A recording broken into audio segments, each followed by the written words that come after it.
नमस्कार, स्वागत आप सभी का न्यूज 18 के स्पेशल डिबेट शो 5 का प्रहार में। मैं हूं आपके साथ हेमंत कुमार। आज का मुद्दा है नीट में कहां तक चीट। जी हां, नीट में धांधली पर पूरे देश में हल्ला मचा हुआ है। दिल्ली, मुंबई समेत देश के कई शहरों में इस मामले को लेकर जांच भी चल रही है और संदिग्धों की पकड़ हो रही है।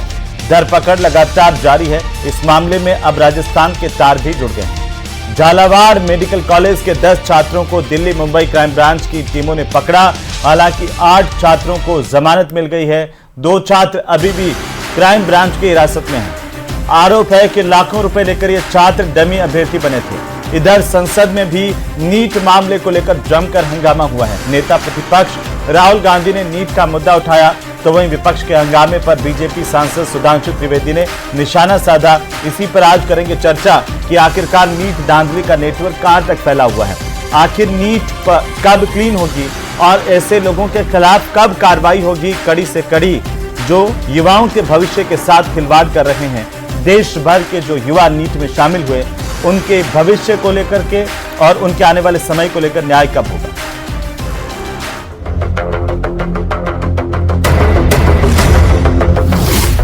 नीट मामले में कार्रवाई, राजस्थान में दबिश। दिल्ली मुंबई क्राइम ब्रांच की टीम की कार्रवाई।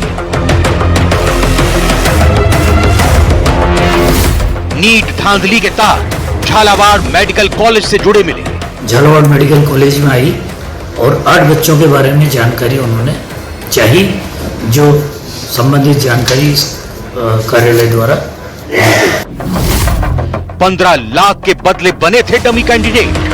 डमी कैंडिडेट के रूप में बैठे जाने संबंधी पुलिस को संदेह के घेरे में, ये पुलिस के घेरे, संदेह के घेरे में थे। 10 छात्र अरेस्ट, 8 को मिली जमानत। संसद में नीट को लेकर विपक्ष का जोरदार हंगामा। सदन चलाने की जिम्मेदारी हम सबकी है। इसीलिए हमने सोचा था कि आज स्टूडेंट्स की रिस्पेक्ट करने के लिए हम नीट पर डिस्कशन करें। नीट में कहां तक चीट। तो आखिरकार इस नीट में कहां तक चीट है और ये क्लीन कैसे होगी। छात्रों का भविष्य क्या बर्बाद तो नहीं हो जाएगा, और ऐसे में आने वाले दिनों में हमारे देश के भविष्य के साथ फिर से खिलवाड़ नहीं हो, उसका कोई ठोस जो है वो क्या हम काम कर रहे हैं, उसके लिए ठोस क्या रणनीति बना रहे हैं। ये तमाम सवाल हैं जो इस देश के युवाओं के मन में हैं और जो इस देश के जो छात्र नीट में शामिल हुए उनके मन में हैं। कई तरह की आशंकाओं, शंकाओं और आरोप प्रत्यारोपों के बीच आज की इस बहस के लिए हमारे साथ कुछ खास मेहमान मौजूद हैं, जिनसे सबसे पहले मैं परिचय करवा दूं। आपको बता दें कि हमारे साथ शैलेंद्र गुर्जर हैं, भारतीय जनता पार्टी के प्रवक्ता। पौरुष भारद्वाज हैं, कांग्रेस पार्टी के प्रवक्ता। मिथिलेश जैमिनी है, वरिष्ठ पत्रकार के तौर पर स्टूडियो से। अमित गुप्ता हमारे साथ हैं, शिक्षाविद। आप सभी का बहुत स्वागत है। अमित जी, सबसे पहले तो मैं आपसे ही शुरुआत करना चाहता हूं आपकी ओपनिंग टिप्पणी के साथ में कि आखिरकार नीट पर जितने भी सवाल खड़े हो रहे हैं उनका जवाब क्या सरकार के पास है। क्या हम एक ऐसा सिस्टम डेवलप कर सकते हैं ताकि हमारे भविष्य के साथ, हमारे नौजवानों के साथ खिलवाड़ नहीं हो।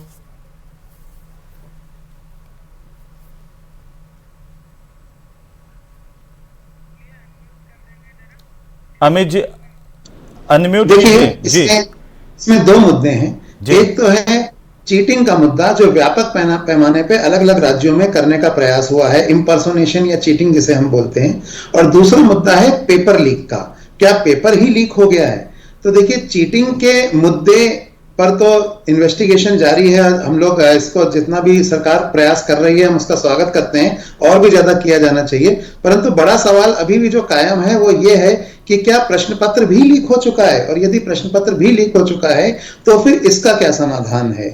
और जहां तक आप कह रहे हैं कि बच्चों के साथ सच में ये बहुत खिलवाड़ ही हुआ है, और दोनों तरह के बच्चे खुश हैं। जिनके अच्छे नंबर आए हैं और जो मेडिकल कॉलेज में जाना चाह रहे थे, अब वो भी पशोपेश में हैं। और जिन बच्चों को लगता है कि उनकी थोड़े से नंबर, थोड़ी सी मेरिट अच्छी और आ जाती यदि ये लीकेज ना हुआ होता, चीटिंग ना हुई होती, वो भी परेशान है। तो इस पूरे प्रपंच में खुश कोई भी नहीं है और सभी लोग परेशान हैं।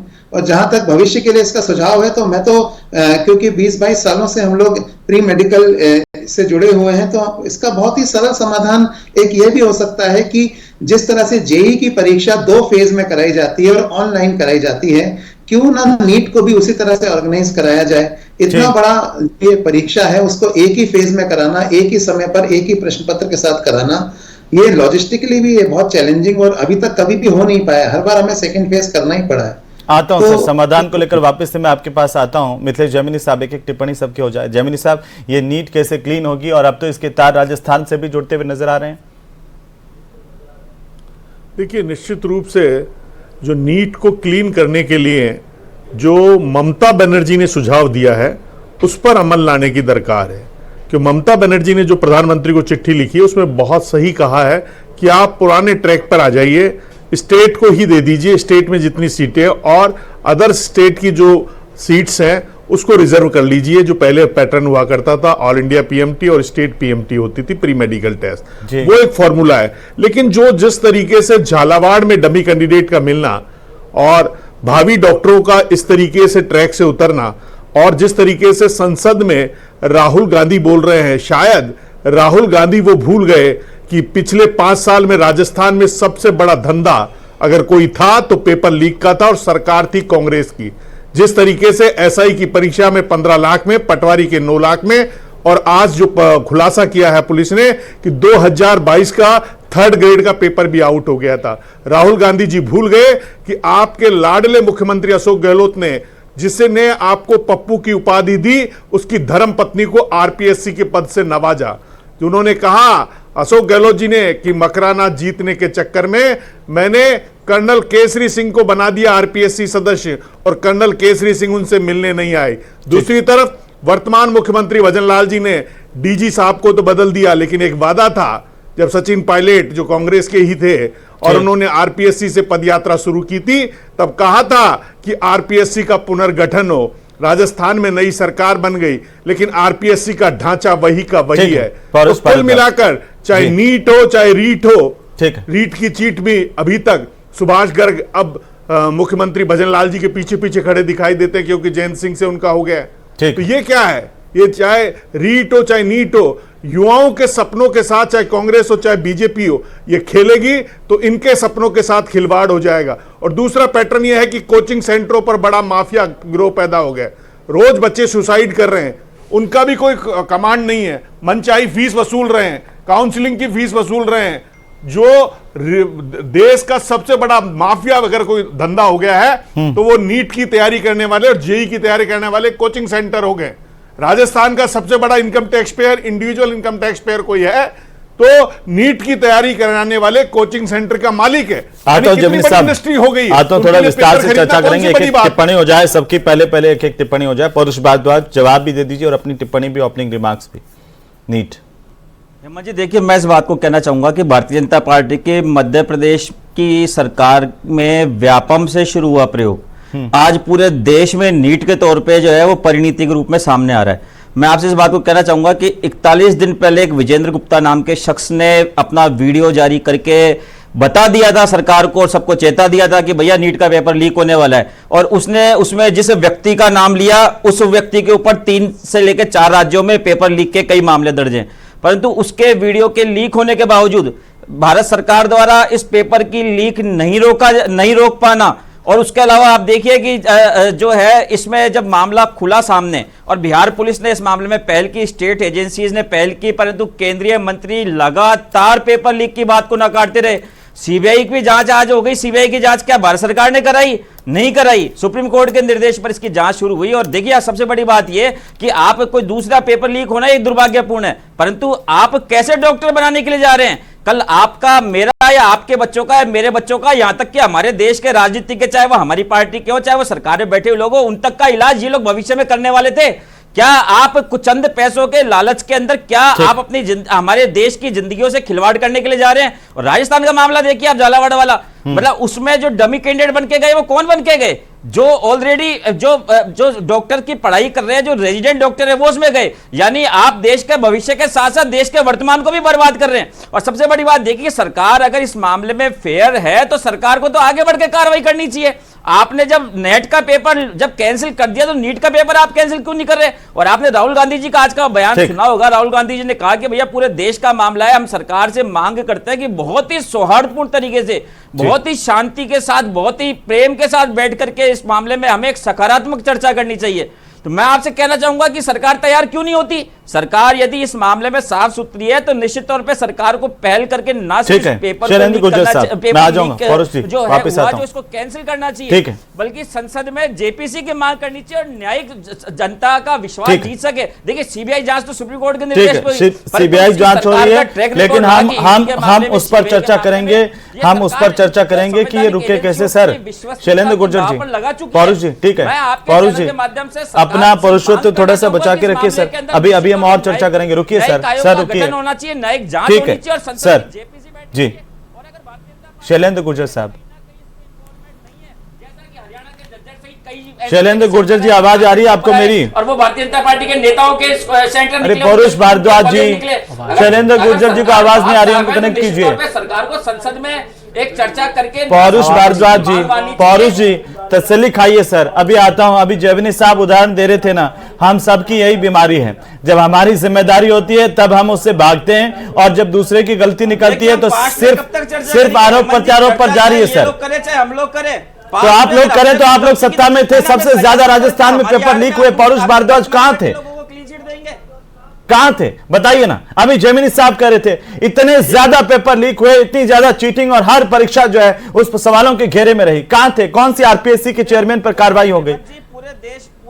ऐसे ही बैठ के बात कर लेना। कानून बनाने वाली आपको भी नौजवान देश का सुनता होगा, क्या सोचता होगा पौरुष भारद्वाज?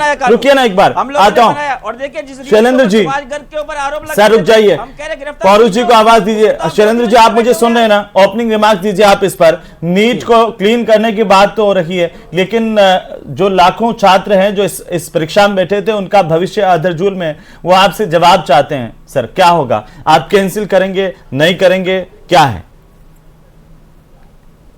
हेमंत जी देखिए, ये बहुत ही गंभीर मुद्दा है। हम चाहते हैं कि भारत के युवाओं का भविष्य खराब नहीं हो, इसीलिए माननीय केंद्रीय शिक्षा मंत्री धर्मेंद्र प्रधान जी ने कहा है कि हमने सीबीआई को जांच दे दी। और आपने देखा एक हफ्ते से सीबीआई गहनता से जांच कर रही है, और किस तरह से बिहार, झारखंड, यूपी, महाराष्ट्र, गुजरात तक में लोगों को गिरफ्तार कर लिया गया है, क्योंकि हम चाहते हैं कि इस माफिया को, पेपर लीक माफिया को सदा के लिए समाप्त कर दें, उनको खत्म कर दें। और इसी गंभीरता के साथ और बड़ी जिम्मेदारी के साथ कह रहा हूं, क्योंकि आज हम सरकार में हैं और हमारी जिम्मेदारी बनती है कि पेपर लीक कैसे हुआ इसकी पूरी जांच हो, गहनता से हो। और ये आप हमारी नियत और मंशा भी देख सकते हैं कि माननीय राष्ट्रपति महोदय ने भी जब अभिभाषण पढ़ा ज्वाइंट पार्लियामेंट्री सेशन में, तब उन्होंने कहा कि पेपर लीक करने वालों को कड़ी से कड़ी सजा होगी, परीक्षा के बारे में पूरी बात करी गई। तो निश्चित तौर पर जो युवा हैं भारत के, जिन्होंने नीट परीक्षा दी है, वो विश्वास रखें, क्योंकि इसमें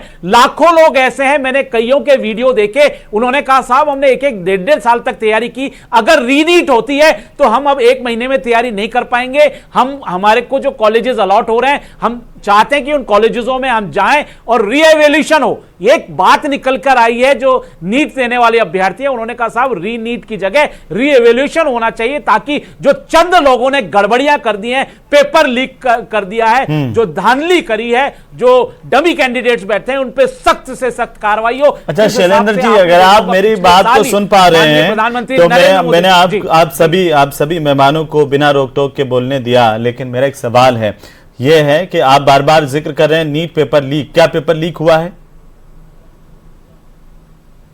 देखिए ये पूरा टोटलिटी में देखा जाएगा, जांच चल रही है। सीबीआई ने बिहार में, महाराष्ट्र में, गुजरात में, यूपी में, अब राजस्थान में जो पकड़े हैं उनसे पूछताछ चल रही है, और इन टोटलिटी हम देखेंगे कि क्या स्थिति है, उसके बाद ही कोई निर्णय लिया जाएगा। और निश्चित तौर पर जो निर्णय है वो मेरिट के आधार पर। हर बार नेताओं की तरह बातें क्यों करने लग जाते हैं? गांव के उस लड़के की तरह सोचिए ना कभी शैलेंद्र गुर्जर साहब, जिसका भविष्य पूरा दांव पर लगा हुआ हो, पेपर देने जाए पेपर लीक हो जाए, गुदड़े बिक जाते हैं सर, बच्चों की जमीनें बिक जाती हैं, माँ बाप के बाल उड़ जाते हैं। शैलेंद्र गुर्जर साहब ऐसी कमरों में, स्टूडियो में बैठकर के इतनी बड़ी बड़ी बातें करते हैं, या तो लीक हुआ है या नहीं हुआ है, ये तो तय कर लीजिए, कब करेंगे? नहीं कब करेंगे सर? कह रहे हो, हम हमारे बच्चों का कि अभिभावक ना जमीन बिकने देंगे ना गुदड़े बिकने देंगे। सर सब जगह ऐसा ही हो रहा है। आप बीजेपी के शासन वाले राज्यों में भी लीक की घटनाएं लगातार हो रही है, हर पेपर की, उत्तर प्रदेश से लगा करके गुजरात और तमाम जगहों, मध्य प्रदेश में भी। राजस्थान में आप मुद्दा बनाते थे, चिल्लाते थे, अब आप सत्ता में हैं, आप डबल इंजन की सरकार है, लाइए ना उनको बाहर, बेनकाब कीजिए ना उनको, या फिर अगर पेपर लीक हुआ है तो उसको कैंसिल कीजिए। सर कब करेंगे?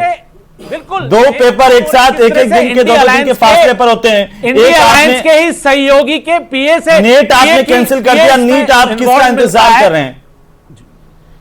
और वो विपक्ष कह रहा है कि आप चर्चा से भी भाग रहे हैं। सर बोलिए। नहीं, बिल्कुल चर्चा से नहीं भाग रहे, ये बिल्कुल गलत कह रहे हैं विपक्ष। माननीय केंद्रीय मंत्री, शिक्षा मंत्री जी ने कह दिया है कि हम तैयार हैं किसी भी बहस के लिए, लेकिन वो बहस नियमों के अनुसार, मर्यादा के अनुसार होनी चाहिए। ये आप हो हल्ला करके नहीं कर सकते। हम चाहते हैं कि तह तक जाएं, ये पूरे पेपर लीक माफिया को खत्म करने का एनडीए सरकार ने संकल्प ले लिया है, प्रतिबद्धता हमारी। ठीक है सर, ठीक है गुजर साहब, ठीक है। देखिए, मैं आपसे कहना चाहूंगा कि ये कह रहे हैं कि हमारे किसी नेता के पीए को से जांच हुई है, ये इस बात को भूल गए कि यूपी में, अरे भैया यूपी में आपकी पार्टी, आपकी सहयोगी पार्टी सुहेलदेव समाजवादी पार्टी के विधायक बेटीराम यूपी के अंदर आपके खुद की पार्टी के सहयोगी नेता पाए जाते हैं। व्यापक के अंदर पूरी मार आपके चुप करिए, भारत की जनता जानती है। चुप करिए। पहले राहुल गांधी जी का मन में चोर है, आप इसको कैंसिल क्यों नहीं करते? आप इसको बताइए ना, इसको जब पेपर संदेह के आधार पर कैंसिल होता है, ये पूरी भारत की जनता जानती है। आपका बोलना बता रहा है कि आपकी बारी, इसीलिए तो बोलिए ना आप। और जी आपकी बारी है तो आप ये बताइए ना कि राजस्थान से चला हुआ सिलसिला वापस राजस्थान में आ गया है। आपकी सरकार के समय अगर राजस्थान में कार्रवाई हो जाती, पेपर लीक माफिया पर एक्शन हो जाता। पेपर लीक में लिप्त है या नहीं? अरे सर, मैं अभी इतने सारे मामले गिना दूंगा नहीं, आप बैठ करके। पेपर लीक में लिप्त पाया गया, नहीं पाया गया? हरियाणा के बहादुरगढ़ में जहाँ पे 6 टॉपर आए, वो भारतीय छोड़िए ना उनको। कोचिंग सेंटर है या नहीं है? दूसरी बात, इसमें बड़े स्तर पे पैसे लेन हुआ है। अभी जमीनी साहब कह रहे थे कि राजस्थान में एक के बाद एक जो पेपर लीक के माफिया हावी होते रहे, उनको संरक्षण कौन देता रहा? सर क्यों नहीं? आपके राज्य में सबका शासन जब होता है तब अलग बात होती है, विपक्ष में जाते ही अलग बात होती है। जमीनी जी दोनों शांत। जमीनी जी देखिए, जमीनी जी राजस्थान से लगा सिलसिला पूरे देश में फैला हुआ है, और अब छात्र जो है वो नीट के भी इसी पेशोपेश में है कि आखिर आगे होगा क्या। लेकिन पेपर लीक माफिया तो हर जगह से निकलते जा रहे हैं, उनका उपाय क्या है? झालावाड़ से भी खबर कि 10 छात्र उठाए थे, 2 छात्र अभी भी कस्टडी में हैं। बोलिए जमीनी साहब। अरे रुक जाइए सर, रुक जाइए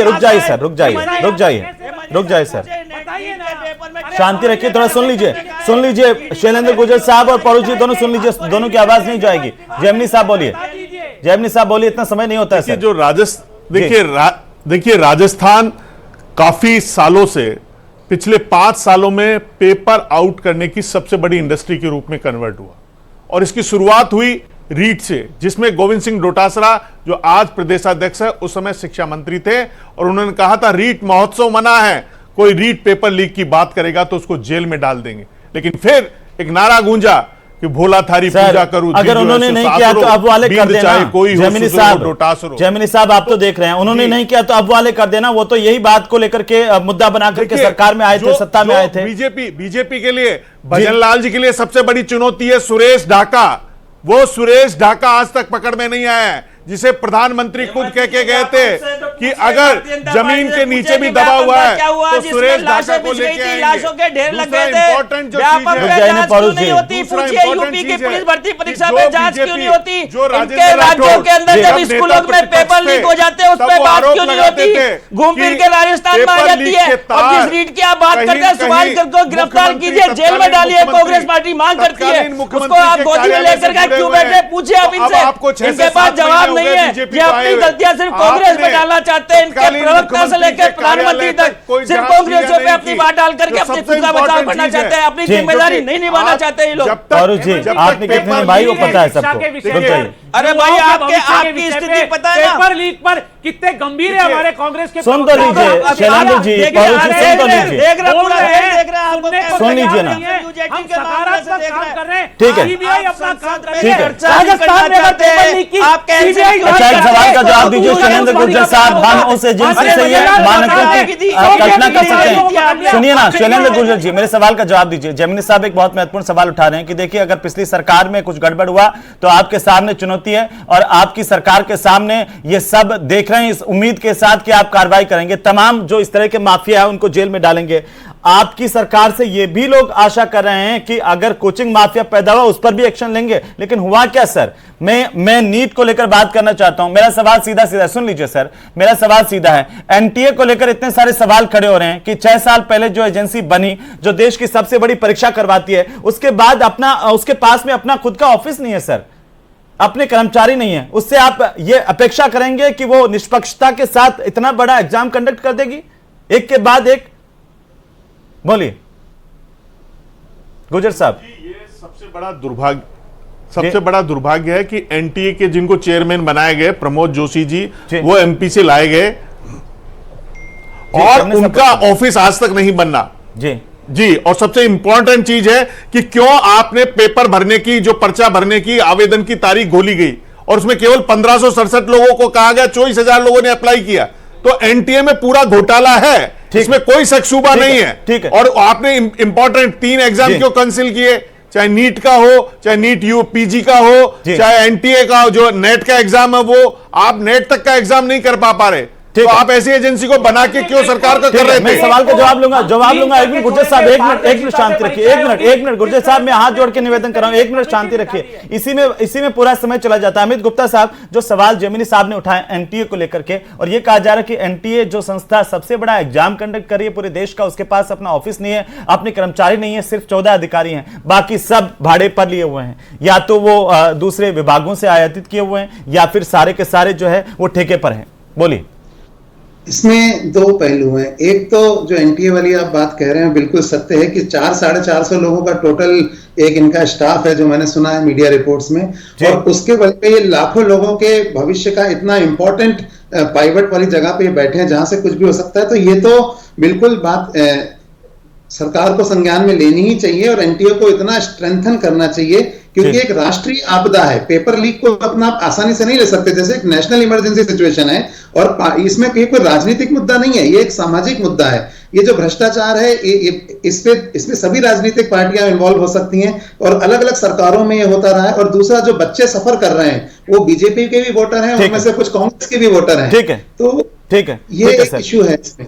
सर पौरुष भारद्वाज, बिल्कुल संक्षेप में टिप्पणी कैसे होगा पौरुष जी? निश्चित तौर पे यदि सरकार इस मामले में गंभीर है तो सरकार को इसकी ना सिर्फ निष्पक्ष जांच करानी चाहिए, बल्कि विपक्ष जो है, विपक्ष के नेता राहुल गांधी जी ने आज आगे बढ़ के इस बात के लिए कहा, हमने सबने सुन लिया था सर, उसको रिपीट करने की जरूरत नहीं है। एक अंतिम टिप्पणी लूंगा शैलेंद्र गुर्जर साहब। शैलेंद्र जी, एक अंतिम टिप्पणी बहुत जरूरी है। शैलेंद्र जी जल्दी से। बिल्कुल निष्पक्षता से जांच चल रही है, सीबीआई इसकी जांच कर रही है, हम तह तक पहुंचेंगे, जो भी इसमें अपराधी है उसको नहीं छोड़ा जाएगा। और एनटीए के लिए हमने एक उच्च स्तरीय समिति बना दी गई है, माननीय पूर्व चेयरमैन जो रहे इसरो के आर कृष्णन जी के नेतृत्व में। समिति के चक्कर में मत फंसे रहिए सर, एनटीए का भी कुछ कर दीजिए, और जो बच्चे आपकी तरफ देख रहे हैं उम्मीद भरी आशा भरी निगाहों से, उनका भी कुछ कीजिए सर, उनकी उम्मीदों को भी ध्यान में रखिए। बहुत शुक्रिया आप सभी का इस चर्चा में शामिल होने के लिए।